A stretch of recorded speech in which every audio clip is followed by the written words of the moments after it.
Radio 1 Podcasts. Radio 1 Podcast. Download them for free at bbc.co.uk/Radio 1. Now. The Scott Mills Daily. I don't know how this all started. We're doing the florist game, weren't we? We just we called up some florists and see if they would put what we wanted on the card. And then we discovered that Dutch florists were quite good at this and quite fun. And then, I don't know why, but we started to get them to put rap lyrics and hip-hop lyrics on the cards. Now, you've not heard this for ages. We made another call earlier today to a florist in Amsterdam, just to see what they put on the card this time. Goedemiddag, Gerdersbloemen met Debbie. Hello, yes. Do you speak English? Yes, I do. Oh, hello. I'd like to order some flowers, please. For tomorrow? Yes. I've got an idea of what I want to say in the card. Okay. That'd be amazing. It's quite long, but so have you got a pen there? I have. Okay, right, so here's the words then. Are you ready? Yes. Shorty. Shorty? Yep. Had them apple-bottom jeans. Shorty had them... Apple-bottom jeans. Jeans. Boots with the fur. Boots? Boots with the fur. What is fur? How do I write that? Low, 8 times. Low, low, low, low, low, low, low, low. 8 times. 8 lows there, yeah? Yeah, I'm writing. One moment. Sorry. Yeah? Just put times 8. Okay. Is it possible you could read that back to me now? Yes, I can. Okay. Shorty had them apple-bottom jeans. Both with fur. Boots. Yeah, boots. The whole club was looking at her, so she hit the flow. Next thing you know, Shorty got low, low, low, low, low, low, low, low, 8 times. Then Becky Sweetpants and the Reebok with the step. She turned around and gave that big booty a step. She hit the flow. Next thing you know, Shorty got low, low, low, low, low, 8 times. 8 times. Radio 1 Podcasts. Podcast. I happened to turn on some sport last night on the TV, and there's Match of the Day. Yes. In fact, I believe it was Match of the Day 2. That's what the Sunday one's called, yeah. Is that new? Match of the Day 2. It's been on for about 3 years, 4 years. Right, I've not seen it before. Yeah. You've come to it quite recently compared to some of your other TV discoveries recently. Anyway, Portsmouth were playing. Yeah. I can't remember who it was against. Blackburn. Right. Wasn't very long. Was it just the highlights? Yes, that's just the high. Yeah, they don't tend to. Very long. They don't tend to play live matches at 10:15 on a Sunday night. Although I'm sure it's coming.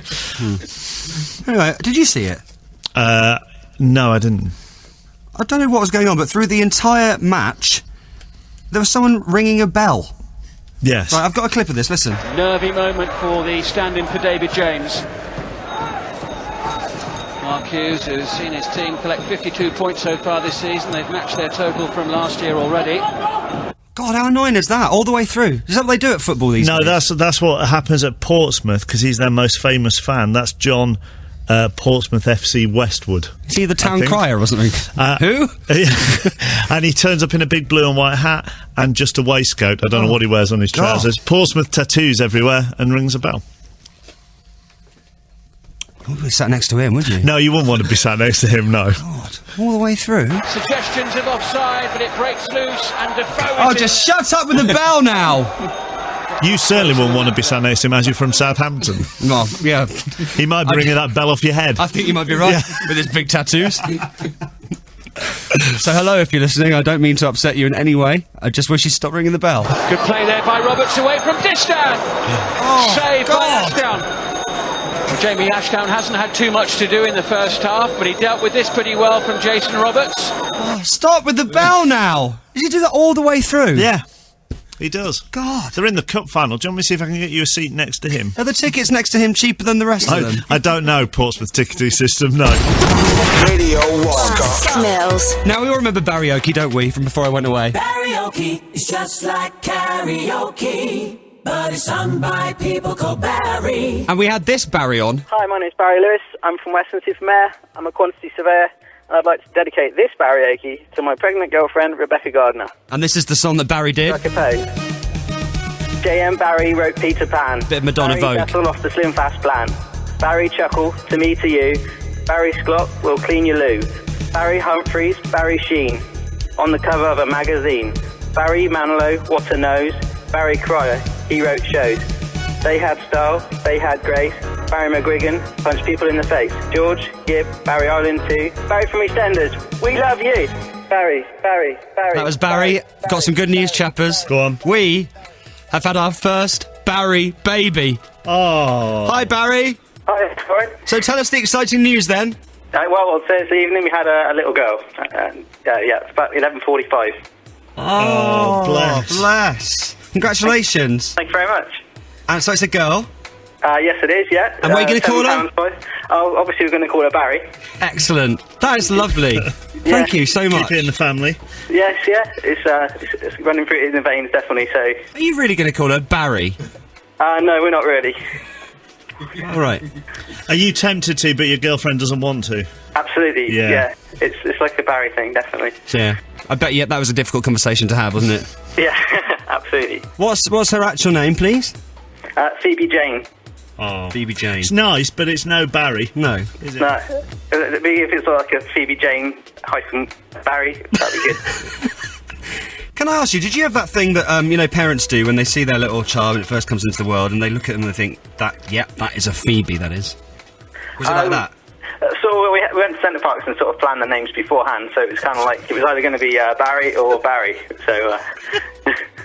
To Centre Parks? Yeah, we sort of sat, it was in like February and the weather was terrible there, so we just sat in the lodge one night. So you went to Centre Parks on a special baby naming expedition? Yeah, pretty much. It was like the whole week, didn't do any activities, we sort of like booked an hour slot, Barry naming session. So. Just went on a tandem to try and get some inspiration, did you? Yeah, that's it, definitely. So it wasn't like, it wasn't it looked like a Phoebe, it wasn't like that at all, it was all prearranged? Yeah, not really, it was all a bit, that's the girl. Because we were going to say, at some point, like early on in your life, your parents looked at you and went, looks like a Barry.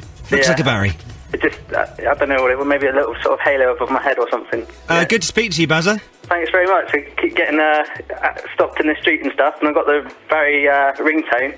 I'm getting a bit of stick for that at work, so... Hang on, you've got your own one as your ringtone? No, I've got Barry time as a text message. I couldn't have my own self, but I mean, I've had a lot of attention from the midwives and things, so it's been... Seriously, Barry, you've lost it. You're lost in showbiz. But yeah, I would need to apologise to Madonna if you ever see her. I'm surprised you didn't just adopt a baby from Africa off of Angelina Jolie or something. That's it. You've changed, Barry. Yeah. Thanks a lot. See you later. BBC Radio 1 podcast. Rich! Hello. Where are you tonight? Suffolk. How can I help? I was just at a game, an England game, at the City of Manchester Stadium, and Portsmouth Sandwich's bell was there. Yeah. And everyone was just getting so hacked off with him, everyone just started throwing sausage rolls and meat pies at him. Oh, a lot of people are saying he's a top bloke. I'm sure he is, but that bell does your head in. Why didn't they just throw the meat pies and the sausage rolls at the England band? Because they're a lot more annoying than the bloke, God, than the I've seen them. Portsmouth guy, yeah. That's too far away from where I was. Oh, right. What do they play, that band? Oh, The Great Escape and Yeah, loads that's of it. other things. Oh, God, they'd do my head in. One of the most 5 evil things on earth. What? The England band, one of the most 5 evil things on earth. What's the other 4? I don't know what the other 4 are, but there we are. I love that. I didn't realise you had such a thing about them. Do my head into the England band. Do they? Yeah. What have they ever done to you? Apart from Football play? fans don't need a band to start singing, right? So go and shove your middle-class trumpet up your ass. I love this unexpected rant from the nowhere. All I have to do is mention the England band, he's off on one. Apparently, the bloke Westwood, the one with the bell, runs a bookshop. I'm not going there. Apparently he plays the trumpet as well. Oh, give it up, John. He's a one-man band. He is, isn't he? Radio 1 podcasts. Radio 1 podcast. Have you seen Vernon's new TV show? I've seen a little bit of it, yeah. Well, what did you think? Yeah. Beat the Star, it's called. Yeah. So you have seen a little bit? A tiny bit. Now, you know me, I'm not averse to doing the odd rubbish TV show. But, I mean, Vernon is very professional. I just want to say that now and holds it together very well. But what's going on with that show? Right, this is what happened last week, if you missed it. Last week, policeman Dan went head-to-head with champion boxer Amir Khan. After a fierce struggle involving strength, courage and a co, Dan lost the money. Last week, It was a member of the public battling it out with Amir Khan, famous boxer. And what exciting things did they have to do? Well, it involved banging nails into a piece of wood and a cow, randomly. Now, this is a German TV show that they've sold to ITV. Yeah. Do you think there's some German TV producers somewhere going... that is hilarious. I can't believe they've... What's this accent? I don't know. I can't believe they've bought this. And they put it on Sunday night on ITV when people watch television. Would you like to be another TV producer as well? Yes, it is a very good idea. It's such a weird show. Do you really think we're in a position to comment on other people's TV programmes? I said that before. I know. Do you know what I mean? Now, here's how it works. Chris, the member of the public, was going up against Darren Gough. Now, he's a cricketer and sometimes dances, doesn't he? Yes. OK. Here's the next bit. Whoever scores the highest overall is the winner. If that's you, Chris, you win £100,000 to take back to Lancashire. If that's you, Darren, your professional integrity is still intact and you walk out of here a professional sportsman, not a loser. That's what I want. So that bloke from Lancashire can win 100 grand and the star gets nothing. Darren Goss just got his dignity on the line, that's it. Why? And also, why would they want to stop this nice member of the public from winning loads of cash? Why would they want to do that? That's a good point, actually. Now, if you thought last week's game was exciting, would you like to hear what happened last night? Yeah. Well, this is a game of strategy. It's a game of cunning and involves 2 large sausages. Mm-hmm. That's right. It involves 2 sausages. Right. It's a mental assessment of your opponent. You've got to try and guess what he is thinking. Is he going to bring a small piece, a large piece? Is he going to save some for the end? Is he going to go all out at the beginning? It's totally up to you to analyse your competitor. You must have some sausage left to play 5 rounds. Oh, now they are cutting up sausages on TV. And they're going to show it live on ITV on Sunday. This is what I idea and they're doing it. Would you like to hear the rules of the sausage game? Yeah, go on. OK. This is how we're going to play the chop. You're going to play a game of 5 rounds with these sausages.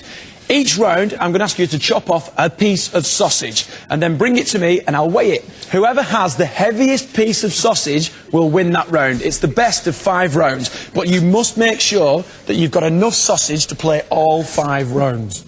It goes on for 5 rounds. Chop the sausage into a 5-round game. Yeah. It's the kind of game that you would invent. Are you jealous? It's a bit like car alarm or not. Are you annoyed you didn't invent this game first? Yeah, well, if I'd have known how easy it was to get these kind of games on ITV on a Saturday night or Sunday night. Right, well, you might mock.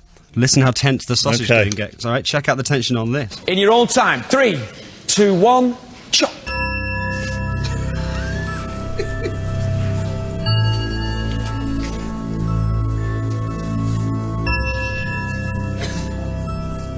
Just try and imagine what the other guy's trying to do. Do you know what Vernon's imagining right now? He's imagining the large amount of cash being deposited into his bank account for doing this. Chris, have you made your first slice? I have made the first slice. Interesting. Chris going for the small slice to preserve as much as he can of the sausage, perhaps to win his points later on. Darren, you can see early on he's undecided and he starts to measure up the sausage in seemingly equal parts, which ultimately is not likely to succeed, but then seems to settle on the same tactic as his opponent. This goes on for 5 rounds. And there's a commentator. And there's a commentator as well. Oh my God. Darren maintaining his strategy for this, the second cut, keeping as much of that sausage as he can so that, as he hopes, he'll come through in the later rounds for victory. Wow. Now, I hope you're going to tell us what happens, because I'm quite tense here. Well, I've got a theory about this. I think this entire game was invented so Vernon could say this. Right, Darren, you're the star. Please place your sausage on the scales. And this. Darren, let's see your sausage. Also, I'd like you to listen closely to the audience reaction on this one. All right? Yeah. Let's see your sausage, Darren. Oh, you don't want that on national television, do you? Okay. Disappointment about your sausage. Listen to it again. Let's see your sausage, Darren. Oh, Darren. This is a podcast from BBC Radio 1. The Scott Mills Daily. Hello? You right, Scott? Hello, who's that? It's Callum in Leicester. Hi, Callum, how can I help? Just asking Chappers, really. He says the England band are evil. Yeah. What's the other 4 things? Yeah, what are the 4 other I don't most think we evil need things? to go through the other you clearly 4 have things. You clearly have a list, right, in your head, and I'd quite like to know, and Callum certainly would, and loads of our listeners would like to know what the other 4 things are, wouldn't we, Callum? We do. So we got the England band right there. Yeah. As one of the 5 Okay. most evil things. Yeah. Is Anthea Turner one of them? Well, no, she might be in the top 10. Mushrooms would be in there. Right. They'd be on the top 5 list. Mushrooms and the England band. The England band. Prawns. Liverpool Football Club. Liverpool FC. 1, 2, 3, 4. Yeah, one more. Is it Robert Mugabe? Well... No, it's not, because it's not... No, you would have said yes straight away. Well, it's clearly not him, is it? I don't know, I might have to think... He is, though. Yeah. He's number 1, then. So prawns are worse than Robert Mugabe? Is that what you're saying? No, I'm building up to number 1. What is number 1? Well, I didn't know whether you want me to go political or not. But if you want me to go political... What are you going to say? Well, Robert Mugabe, then, if you want me to go political. Right. There you go. So we've got mushrooms. Yeah. We've got prawns. Yeah. We've got Liverpool FC. Yes. Robert Mugabe. Yeah. And the England band. There you go. Radio 1. Radio 1 podcast. Been watching American Idol, Chopper? No. And do you know Randy Jackson? He's one of the judges. No. Oh, you must know who he is. Who's Randy Jackson? He says this a lot. All right, so check it out, dog. Check it out, Brooke. That's it, really. Dude, it was the bomb. This boy's the one to beat. That's pretty much all he does. Right. Just calls people dude a lot, and dog. Dude, that was an amazing vocal performance. Unbelievable. Another hot, molten hot lava bomb tonight. I quite like if you started talking like that. Right, I can't really see that, though, can you? Dude. Dog. In fact, why doesn't Louis Walsh start talking like that on X Factor? I'd like that. Hello, dog. I'm quite good, isn't it? All right, so check it out, dog. Check it out, Brooke. Check it out, dog. All right. So Randy, right, he's one of the judges on American Idol with Paula Abdul. We'll get to her in a minute.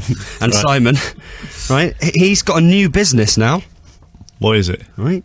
He's got his own line of eyewear, glasses, for large-headed men. Right. And they're flying off the shelves in America. Now, he's quite famous for his specs on the show. But apparently he was inspired to develop the line after struggling to find a good pair of spectacles that fit. Right. A spokesperson says, the line launched 2 months ago and they've been totally overwhelmed with requests. It's certainly hard for men with large heads to get eyeglasses to fit right. So the Randy Jackson line has really filled a void. I never knew there were people with such big heads that they couldn't get makes glasses sense, to though, fit. doesn't it? I can see how he's filled a gap in the market there.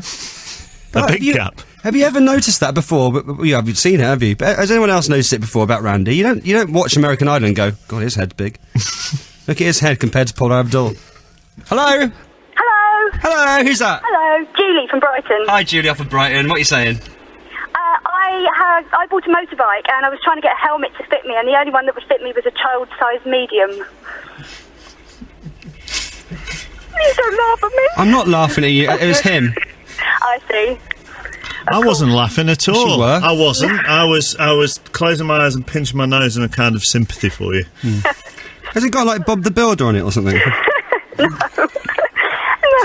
it was really cool actually. It was, black with all the fire stripes and all that kind of stuff. Wow. A couple of fake ears on, so you look like a tiger or something. I tried to get them, but no. Oh. Did you only realise when it came to getting a helmet for the motorcycle that you had a small head? Well, I do have to wear children's glasses. It happens a lot to people. I didn't realise. No, there's a lot of us out here. Definitely. You can get them like Barbie glasses, can't you? They're quite nice. I work in a children's shop actually, so I get discount on handy. it all as well. Yeah, it's really cool. God, life couldn't be better for you, could it? I know, it's ideal. You might have a pinhead, but you've got access to loads of children's sunglasses at probably a very reasonable cost price. Absolutely, yeah. You don't go on holiday in a Barbie mobile home, do you? No, but I've got my little wee suitcase. The Scott Mills Daily. I've got one of these wrong. Right. Can I swap Robert Mugabe for Kerry Katona. You can do whatever you want. Thanks. Radio 1 Podcast. Radio 1 Podcast. That was the Scott Mills Daily. Why not try the best of Chris Moyles? Available now to download for free at bbc.co.uk/Radio 1.